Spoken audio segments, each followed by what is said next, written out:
할렐루야, 반갑습니다. 복된 주일에 하나님께 나와 예배드리는 성도님들 주님의 이름으로 환영하고 축복합니다. 다 함께 묵도하심으로 주일 예배를 하나님께 드리겠습니다. 온 땅이여 여호와께 즐거운 찬송을 부를지어다. 기쁨으로 여호와를 섬기며 노래하면서 그의 앞에 나아갈지어다. 여호와가 우리 하나님이신 줄 너희는 알지어다. 그는 우리를 지으시니요 우리는 그의 것이니 그의 백성이요 그의 기르시는 양이로다. 아멘. 찬송 받으시기 합당하신 아버지 하나님 감사합니다.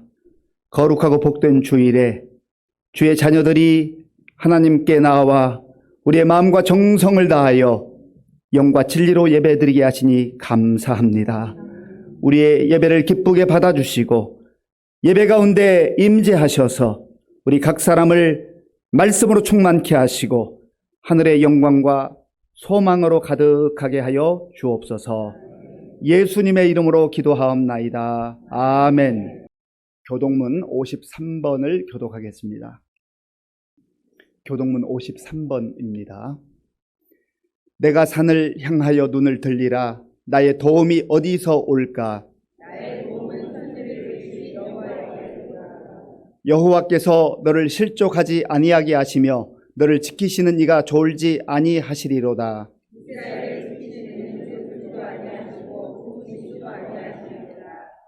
여호와는 너를 지키시는 이시라. 여호와께서 내 오른쪽에서 내 그늘이 되시나니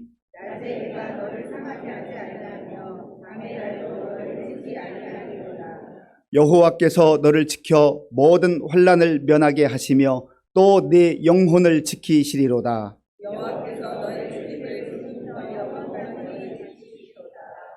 아멘. 이 시간 지난 한 주간을 돌아보며 우리의 죄를 하나님께 참회하는 기도를 드리겠습니다.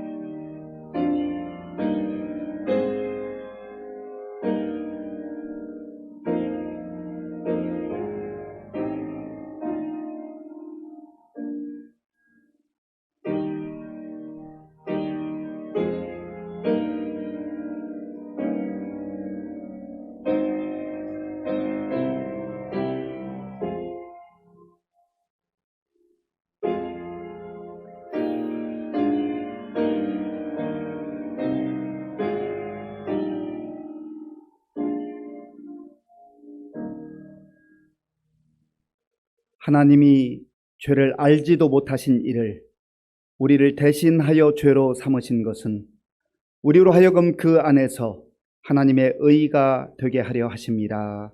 아멘. 나는 전능하신 아버지 하나님 천지의 창조주를 믿습니다.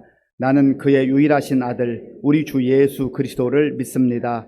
그는 성령으로 잉태되어 동정녀 마리아에게서 나시고 본디오 빌라도에게 고난을 받아 십자가에 못 박혀 죽으시고 장사된 지 사흘 만에 죽은 자 가운데서 다시 살아나셨으며 하늘에 오르시어 전능하신 아버지 하나님 우편에 앉아 계시다가 거기로부터 살아있는 자와 죽은 자를 심판하러 오십니다. 나는 성령을 믿으며 거룩한 공교회와 성도의 교제와 죄를 용서받는 것과 몸의 부활과 영생을 믿습니다. 아멘. 아버지 하나님 감사합니다. 지난 한 주간도 세상 가운데서 지켜주시고 영광된 예배의 자리에 있게 하심을 감사드립니다. 그러나 지난 한 주간 우리의 마음이 세상 헛된 것들에 욕심을 부렸던 것을 고백하오니 용서하여 주시옵소서. 하나님의 도우심을 믿고 하나님만 바라보는 우리의 삶이 되길 소원합니다. 세상이 평화롭지 못하고 곳곳에 전쟁으로 인해 많은 이들이 생명을 잃고 또한 지진과 기상이변 등으로 혼탁한 가운데 있습니다. 이 땅 위의 모든 아픔들이 하나님의 도우심으로 그 고통이 멈추게 하시옵소서. 믿지 않는 이들이 하나님의 사랑을 알게 하옵소서. 우리 민족을 사랑하시는 주님, 이 나라의 정치가 외적으로 국방과 외교, 내적으로 물가 안정과 노사 화합 등 어려운 중에 있습니다. 국민들을 위해 온전히 봉사하는 이들로 채워지고 하나님의 주권을 인정하는 정치인들 되게 하옵소서. 하나님의 공의 앞에 바르게 정치할 수 있는 나라 되게 인도하여 주시옵소서. 이 시간도 하나님의 말씀 들고 나간 선교사님들이 고난과 어려움 앞에도 지치지 않게 하시고 건강하락하시어 하나님 나라 확장을 위해 더욱 애쓰게 하옵소서. 저 북녘 땅에도 자유를 갈망하며 하나님을 알기 위해 쓰는 지하교회에도 말씀의 은혜가 풍성히 부어지게 하옵소서. 우리 의정부 시민교회도 북녘과 일방 땅에 하나님의 말씀이 선포되길 간절히 소원하며 기도하기를 원합니다. 이 땅의 모든 교회들에게 하나님의 뜻을 헤아릴 수 있는 지혜를 주시옵소서. 사랑하는 의정부 시민교회를 허락하신 주님 감사합니다. 하나님 앞에 귀히 쓰이는 교회 되게 하시며 기도의 소리, 찬양의 소리가 끊이지 않으며 하나님의 영광을 드러내는 사명을 온전히 감당하게 하옵소서. 세우신 기관마다 성령께서 충만하게 임재하여 주시고 특별히 교육부서들을 기억하사 우리 아이들이 하나님 앞에 온전히 믿음의 세대로 설 수 있게 인도하여 주시옵소서. 이 시간 여러 인간적인 문제들, 건강의 문제들을 갖고 나온 성도님들의 기도를 들으시고 주님의 뜻 가운데 모든 어려움이 해결되는 시민공동체가 되게 하옵소서. 은혜 주시기를 기뻐하시는 주님, 목사님을 통하여 예배하신 은혜를 풍족하게 부어주시고 말씀 듣는 가운데 하나님께서 주시는 지혜를 받아 우리의 심령이 변화되고 악한 유혹을 이겨낼 힘을 더하여 주시옵소서. 목사님과 그 가정을 강건하게 지켜주시옵소서. 이 시간 예배를 사모하며 찬양과 여러 모습으로 예배를 돕는 손길들을 기쁘게 받아주시옵소서. 하나님 앞에 온전히 서는 교회가 되길 원하며 모든 말씀 예수님의 이름으로 기도합니다. 아멘. 하나님께서 오늘 우리에게 주시는 말씀은 느헤미야 8장 1절에서 12절까지입니다.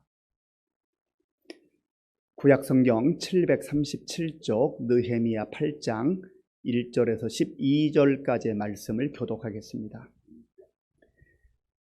이스라엘 자손이 자기들의 성읍에 거주하였더니 일곱째 달에 이르러 모든 백성이 일제히 수문 앞 광장에 모여 학사 에스라에게 여호와께서 이스라엘에게 명령하신 모세의 율법책을 가져오기를 청하매 일곱째 달 초하루에 제사장 에스라가 율법책을 가지고 회중 앞 곧 남자나 여자나 알아들을 만한 모든 사람 앞에 이르러 수문 앞 광장에서 새벽부터 정오까지 남자나 여자나 알아들을 만한 모든 사람 앞에서 읽음에 뭇 백성이 그 율법책에 귀를 기울였는데 그때 학사 에스라가 특별히 지은 나무 강단에 서고 그의 곁 오른쪽에 선 자는 마띠디아와 스마와 아나야와 우리야와 힐기야와 마세야요 그의 왼쪽에 선 자는 부다야와 미사엘과 말기야와 하숨과 하스바다나와 스가랴와 무슬람이라.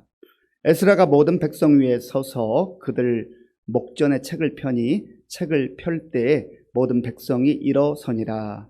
에스라가 위대하신 하나님 여호와를 송축하매 모든 백성이 손을 들고 아멘 아멘 하고 응답하고 몸을 굽혀 얼굴을 땅에 대고 여호와께 경배하니라. 예수아와 바니와 세레비아와 야민과 악굽과 사부대와 호다야와 마세야와 그리다와 아사랴와 요사밧과 하난과 블라야와 레위 사람들은 백성이 제자리에 서 있는 동안 그들에게 율법을 깨닫게 하였는데 하나님의 율법책을 낭독하고 그 뜻을 해석하여 백성에게 그 낭독하는 것을 다 깨닫게 하니 백성이 율법의 말씀을 듣고 다 우는지라. 총독 느헤미야와 제사장 겸 학사 에스라와 백성을 가르치는 레위 사람들이 모든 백성에게 이르기를 오늘은 너희 하나님 여호와의 성일이니 슬퍼하지 말며 울지 말라 하고 느헤미야가 또 그들에게 이르기를 너희는 가서 살찐 것을 먹고 단 것을 마시되 준비하지 못한 자에게는 나누어 주라. 이 날은 우리 주의 성일이니 근심하지 말라. 여호와로 인하여 기뻐하는 것이 너희의 힘이니라 하고 레위 사람들도 모든 백성을 정숙하게 하여 이르기를 오늘은 성일이니 마땅히 조용하고 근심하지 말라 하니 모든 백성이 곧 가서 먹고 마시며 나누어 주고 크게 즐거워하니 이는 그들이 그 읽어 들려준 말을 밝히 알미라. 아멘. 우리 옆에 계신 분들도 앞뒤에 계신 분들 꼭 부탁을 드립니다. 100만 불짜리 미소로 웃으면서 인사해 주시기 바랍니다. 반갑습니다. 잘 오셨습니다.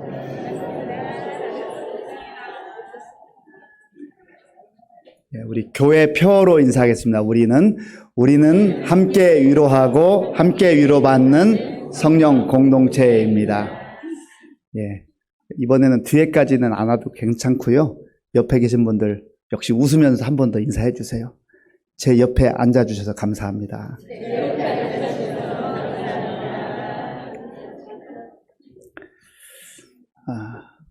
내 옆에 누군가 있다는 게 참 감사한 일입니다.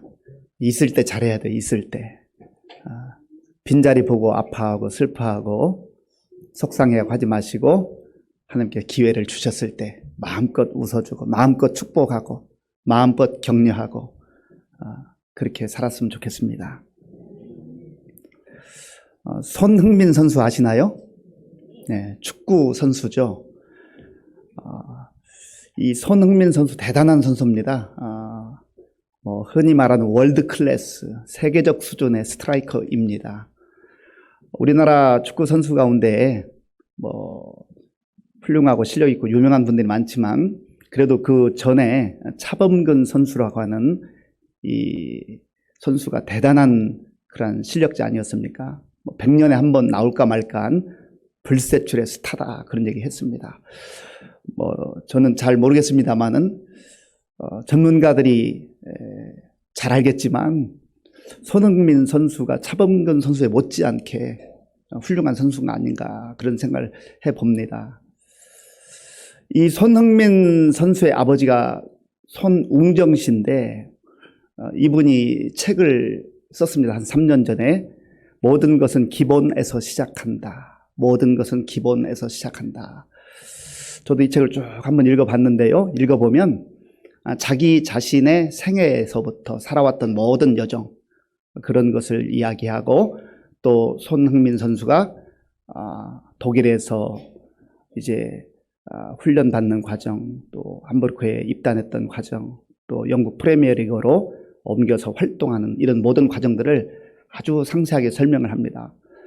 이 아버지였던 손웅정 씨는 굉장히 손흥민처럼 달리기를 잘 했습니다. 그래서 축구 선수가 됐는데 프로 축구단에 입단해서 열심히 이렇게 운동을 하다가 4년 만에 부상을 당하게 됩니다. 그래서 더 이상 축구 선수로서 활동을 할 수가 없어서 은퇴하게 되었습니다. 그러니까 축구 선수로서는 그렇게 빛을 발한 분이라고 말할 수는 없습니다. 그래서 이제 축구 지도자로 나서게 되었는데 이 손웅정 씨는 늘 왜? 라고 하는 자기 질문을 가지고 있어요.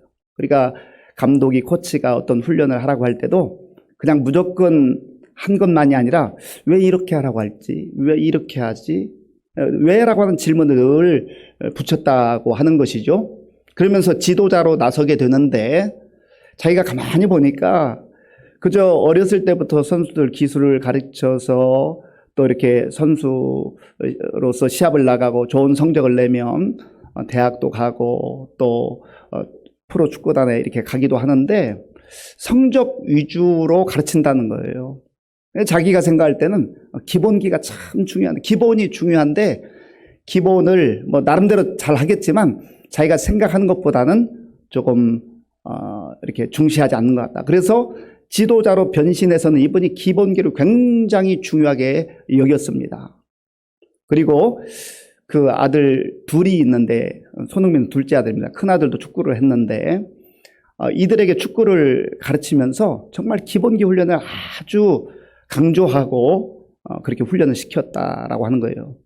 그리고 이 손웅정 씨는 단순히 축구 기술, 축구 기본기만 가르친 것이 아니라 어떻게 인생을 살아가야 할 것인가.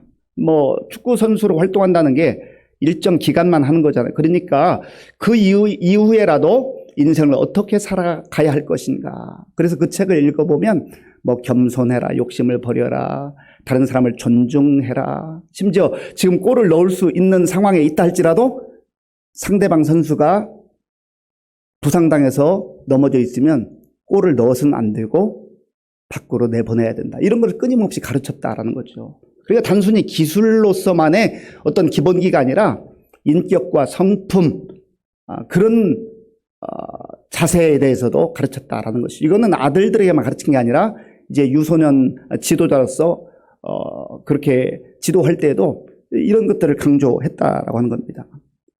그 책 내용에 보면 이런 내용이 있어요. 모든 것은 기본에서 시작된다.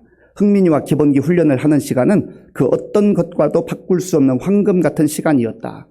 내가 하는 프로그램은 다른 곳에서 하는 것보다 2배, 3배 이상의 시간이 걸린다.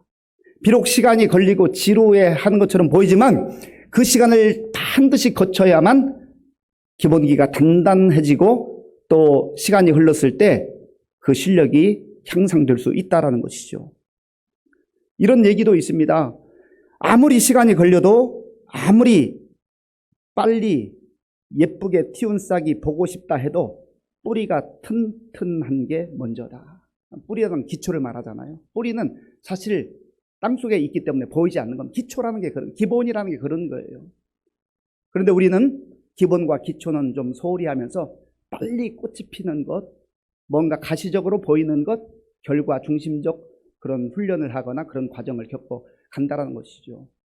자기가 운동선수로서 많은 세월들을, 또 학창세월들을 보냈기 때문에 이분은 책을 정말 열심히 읽는 학구파입니다. 그래서 1년에 지금도 100권 이상씩의 책을 읽는데 그저 한 번 읽고 마는 정도가 아니라 중요한 책이라고 하면 1번, 2번, 3번을 읽으면서 그걸 완전히 자기 것으로 만들고 또 다양한 분야의 책을 읽으면서 그 아들들에게 뿐만 아니라 자기가 가르치고 있는 그 유소년, 그 축구 선수들에게 앞으로 멀리 바라보면서 인생을 어떻게 살아갈 것인가, 그런 인생의 기본에 대해서도 가르친다라고 하는 것입니다.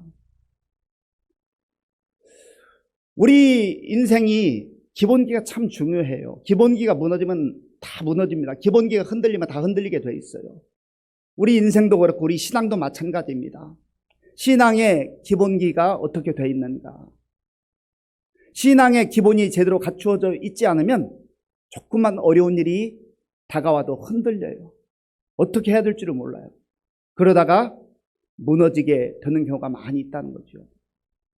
이스라엘 백성들도 다르지 않았습니다. 이들이 하나님의 택함받은 그런 민족이었고 백성이었지만 이들의 신앙이 흔들릴 때, 기본이 흔들릴 때 결국은 그들의 인생도 망가지게 되었고 나라가 멸망하게 됐습니다. 하나님께서 선지자를 통해서 말씀하신 대로 남유다는 586년에 바벨론에 의해 망하고 말았습니다. 그리고 많은 사람들이 포로로 끌려가게 되었죠. 정말 힘들고 어려운 상황 속에서도 역시 하나님께서 약속을 주신 대로 70년이 지난 때 BC 539년도에 1차 포로가 남유다로 돌아오게 됐습니다. 기가 막힌 일, 기적 같은 일이었어요.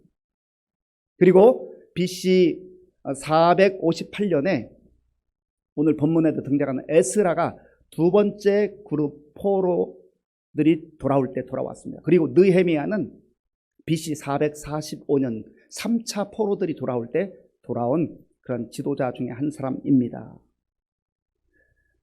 느헤미야가 그 바사 제국에 있을 때는요, 참 하나님의 은혜로 말미암아 왕의 그 옆에서 술 맡은 관원장이 되었습니다. 왕의 술 맡은 관원장이 되었다는 것은 마치 비서실장 정도에 해당하는 아주 중요한 직책이었습니다. 왜냐하면 당시에 왕들을 독살하거나 왕들을 죽이려는 음모들이 있었기 때문에 그 모든 왕의 생명과 직결되는 일을 맡아서 했던 그 직책이 바로 술 맡은 관원장이에요. 느헤미야가 그러한 일을 했다라고 하는 것입니다. 그런데 예루살렘에서 온 자기 동생 하나니와 또 다른 사람들의 이야기를 들어보니까 예루살렘 성은 불탔고 완전히 피폐하게 됐다. 백성들은 너무나 고통 가운데 살아가고 있다 하는 이 소식을 전해 듣게 됐습니다. 그래서 느헤미야는 그 머나먼 땅에서 그저 듣고 참 너무나 가슴이 아프다라고 그렇게 지날 수도 있는데 왕에게 이야기해서 자기의 직책을 내려놓습니다. 술 맡은 관원장, 자기의 명예, 자기 권력, 자기 모든 것들을 다 내려놓고 유다의 총독으로 그렇게 오게 되죠. 총독으로 와서 보니까 참 심란한 거예요. 성벽은 다 무너졌고 사람들이 살만한 그런 환경이 되지를 못했습니다.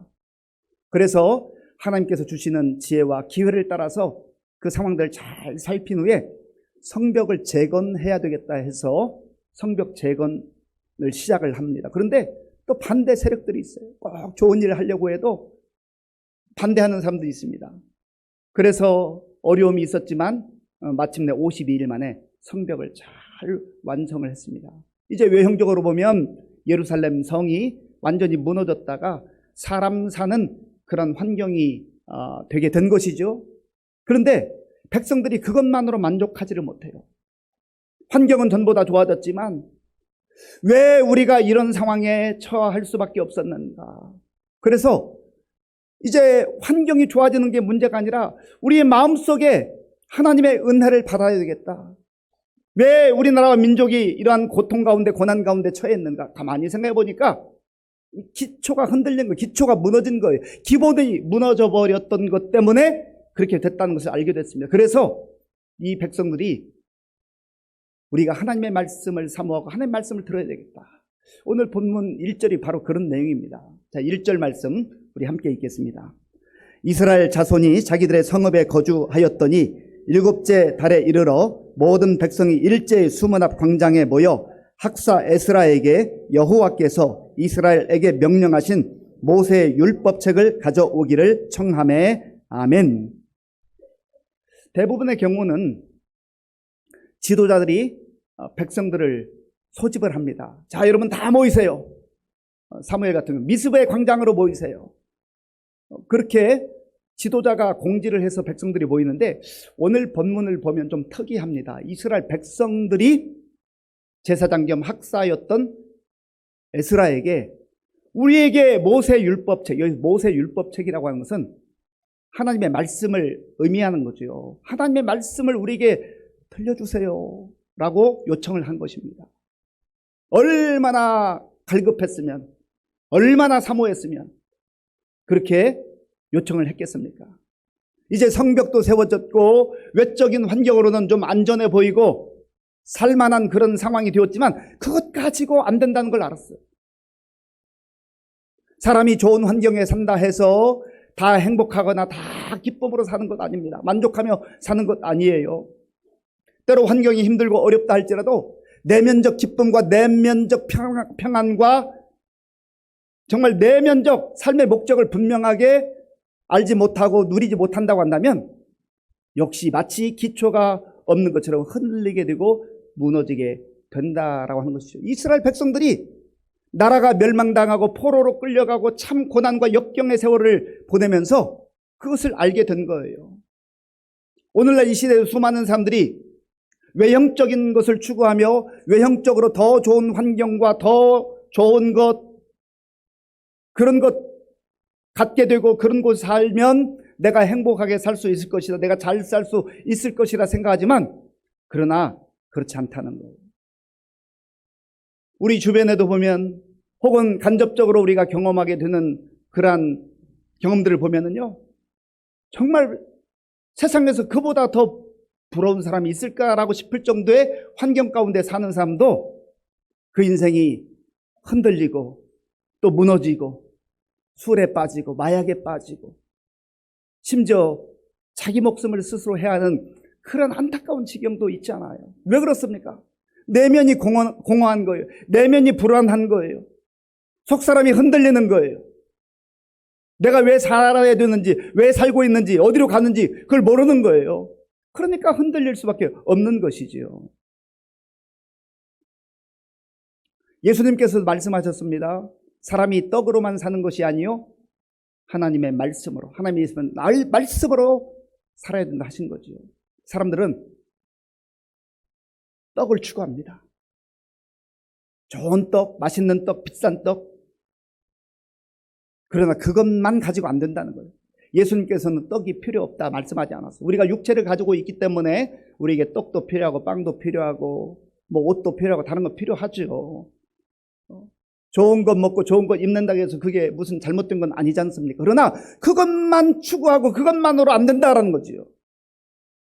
하나님의 말씀, 생명의 말씀, 그 말씀이 우리의 심령 가운데 살아 움직이게 될 때 우리의 삶은 하나님 주시는 기쁨과 감격과 소망 가운데 힘있게 살아갈 수가 있다라는 것입니다.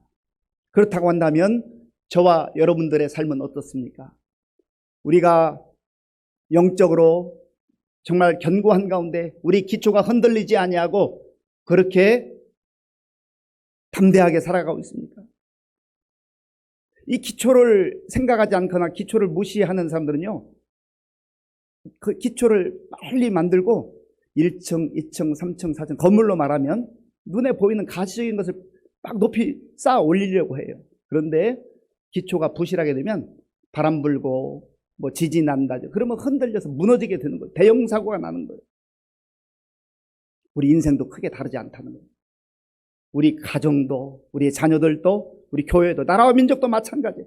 영적으로 그 뿌리가 깊이 내려가고 또 말씀의 터전 위에 세워지게 될 때에 우리는 어떤 상황 속에서도 흔들리지 아니하고 하나님께 주시는 그 구원의 감격과 또 하나님 나라에 대한 소망 가운데 든든하게 살아갈 수 있다라고 하는 것입니다.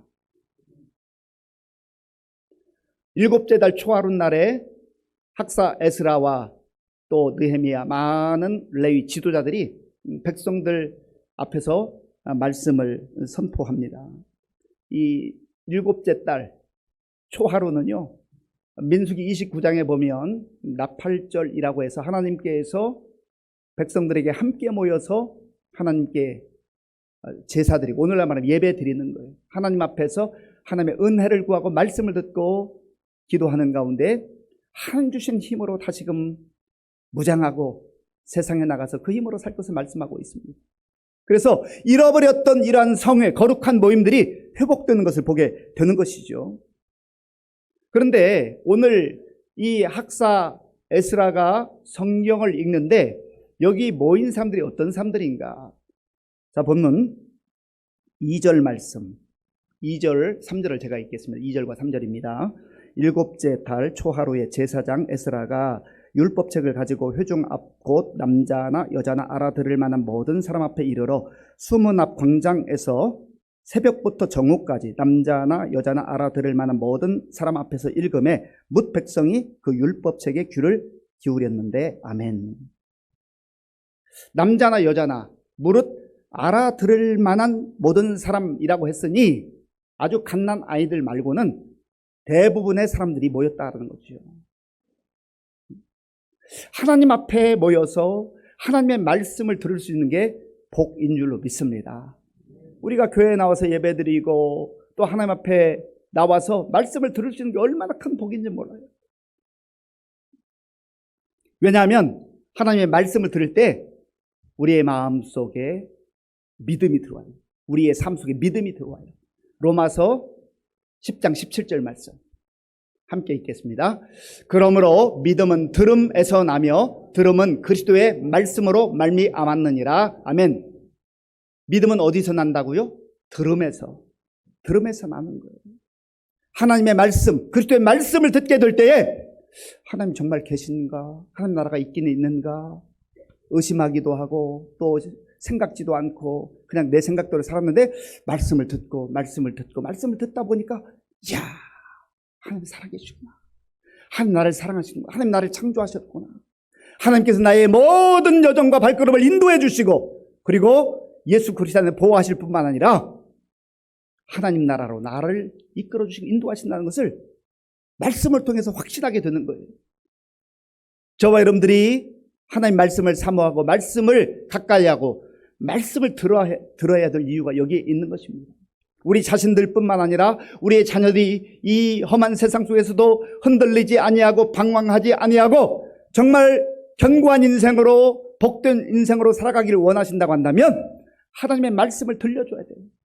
하나님의 말씀이 그들의 심령 속에 새겨지게 될 때에, 하나님의 말씀이 그들의 귀에 들려지게 될 때에 그들의 인생이 든든히 세워지게 되는 거예요. 이 백성들이 말씀을 듣는 시간을 언급하고 있는데요, 3절 초반부를 제가 한번 읽겠습니다. 수문 앞 광장에서 새벽부터 정오까지, 새벽이 몇 시였을까요? 5시였는지 5시 반이었는지 모르지만 6시라고 가정을 하고 6시부터 정오까지 들으면 몇 시간 들은 거예요? 6시간, 6시간. 하나님의 말씀 6시간을 듣는데 아이고 지루합니다. 지루합니다. 1시간 듣기도 힘든데 6시간을 어떻게 들어요? 지금 중국의 선교사들이 많이 쫓겨났습니다만은 한참 중국의 그 선교사들이 들어가서 활동할 때 이야기 들어보면요. 2시간 동안 걸어와서 3시간 동안 걸어와서 아침부터 저녁까지 말씀을 듣는데 육신적으로 얼마나 고단하겠어요. 얼마나 힘들겠어요. 그런데 그런 말씀을 들을 수 있는 기회가 많지 않기 때문에 조금만 더 해주시면 안 될까요? 조금만 더 해주시면 안 될까요? 그저 말씀 2시간 듣고 잠깐 쉬고 또 듣고 점심 잠깐 먹고 오후에 또 2시간 듣고 잠깐 휴식했다가 또 듣고 그러면 얼마나 고단하겠어요. 얼마나 힘들겠어요. 그런데도 조금만 1시간만 더 해주시면 안 되겠습니까? 그런 사모함, 말씀을 사모하는 그 열정, 그 감격 왜 그러겠어요? 말씀을 듣다 보니까 하나님이 주시는 그 위로와 하나님이 주시는 소망과 그 약속이 사무치게 가슴속에 새겨지는데 세상에서 경험하지 못했던 그 기쁨과 감격과 소망이 넘쳐나게 되는 것이죠. 그러니까 말씀을 그렇게 들을 수 있는 거예요. 오늘 저 여러분들은 어떻습니까? 6시간은 고사하고 1시간 듣는 것도 우리가 힘들어하거나 버거워하거나 아니 하루에 6시간은 고사하고 한 6분 정도는 그래도 좀 성경을 읽어야 되지 않겠습니까? 지난 한 주간 동안 지난 4개월여 동안 주일날 와서 예배 드리는 거 말고 그 시간에 성경 말씀 듣는 거 말고 일주일에 나는 6분도 성경 읽지 않고 하루를 보냈다. 기초가 흔들린 거예요. 기초가 흔들렸어요. 기초가 부실한 거예요. 그러니까 인생이 고달픈 거지요. 내 힘으로 살고 내 생각으로 살고 내 경험으로 살고 그러니까 힘들어지는 거예요. 하나님의 말씀이 우리의 심령 속에 들어오고 우리의 생각 속에 들어오고 우리의 인생 가운데 들어오게 될 때 그 말씀이 우리에게 생명이 되고 능력이 되고 힘이 되는 줄로 믿습니다. 학사 에스라가 나무로 만든 그 강단에 서서 말씀을 선포하는데 오른쪽에 6명, 왼쪽에 7명, 13명이 이렇게 함께 서서 성경 읽는 것을 도왔다고 4절에서 말씀하고 있어요. 그리고 에스라가 성경을 읽을 때 백성들이 다 일어나서 아멘 아멘 아멘 화답하는 거예요. 그리고 그 말씀을 받고 또 얼굴을 땅에 엎드려 하나님을 경배하고 이러한 말씀과 예배와 기도가 하나님 앞에 올려지는 것이죠. 그저 형식적으로 하루 모인 게 아니라 이들의 심령 속에 하나님의 말씀과 하나님의 은혜가 아니면 이제 우리는 더 이상 살 수가 없습니다. 아니 아무리 힘들고 어려운 상황이라 해도 하나님의 말씀만 있으면 우리는 살 수가 있습니다. 그런 절박하고 간절한 그런 심령을 하나님 앞에 나아갔던 것이죠. 우리가 예배를 드리고 하나님 말씀을 들을 때도요. 그저 대충 듣는 거하고 정말 내 이 1시간 이 시간 놓치면 이 말씀 놓치면 나는 안 된다. 아니 이 말씀 내가 한 말씀 붙들고 살아가면 아무리 내 상황이 힘들고 어렵다 할지라도 이 말씀으로 내가 한 주간 승리할 수 있다. 그런 믿음과 확신과 사모함으로 우리가 말씀을 듣게 될 때 바로 그런 사모하는 심령 가운데 성령님께서 놀랍게 역사하시는 줄 믿습니다. 말씀을 들은 이 백성들의 또 다른 반응을 우리가 볼 수 있는데요. 8절에 있습니다. 8절과 9절. 8절과 9절 제가 읽겠습니다. 하나님의 율법책을 낭독하고 그 뜻을 해석하여 백성에게 그 낭독하는 것을 다 깨닫게 하니 백성이 율법의 말씀을 듣고 다 우는지라. 총독 느헤미야와 제사장 겸 학사 에스라와 백성을 가르치는 레위 사람들이 모든 백성에게 이르기를 오늘은 너희 하나님 여호와의 성일이니 슬퍼하지 말며 울지 말라 하고 아멘. 말씀을 들을 때 백성들이 울었다고 했어요. 왜 울었을까요? 말씀을 듣는데 이들이 왜 울었을까요? 말씀을 듣고 보니까 내가 어떤 상태에 있는지 어떤 존재인지 자기 실체를 보게 된 거예요. 하나님의 말씀은 마치 영적 거울과도 흡사합니다. 우리 육신의 얼굴도요. 아무리 똑똑하고 잘난 사람도 자기 얼굴 거울 없이 볼 수 있어요, 없어요? 거울 없으면 대단하게 스스로 여기는 사람도요, 자기 얼굴을 못 봐요. 거울이 있어야 내가 이렇게 생겼구나, 얼굴에 뭐가 묻었네 하고 또 닦아내고 아름다운 삶을 추구하는 것 아니겠어요? 하나님의 말씀도 마찬가지예요. 하나님의 말씀은 영적 거울과 같아서 내가 어떤 상태에 있는지를 보게 해요. 그래서 더러운 것들, 내가 하나님 앞에서 이러한 악한 생각과 더러운 생각에 사로잡혀 있었구나, 그걸 주의 보혈로 씻어내는 거죠. 이 백성들이 운 것은 하나님 말씀을 소홀히 하고 하나님 말씀 없이 살았던 자기들의 과거의 모습과 왜 우리가 이렇게 비참하게 됐는가를 보면서 가슴을 치며 통곡하고 회개하며 운 거예요. 하나님, 우리는 제법 똑똑하다고 여기면서 자신만만하게 살았는데, 나름대로 열심히 살았는데, 하나님 없이, 하나님 말씀 없이 살았던 인생이 바로 이렇게 추한 모습이었군요 하면서 가슴치며 회개하며 울었던 것이죠. 또한 이들의 눈물의 의미 속에는 아마도 그런 회개와 더불어서 하나님, 그래도 다시 한번 하나님 말씀을 들을 수 있는 기회를 주셔서 감사합니다.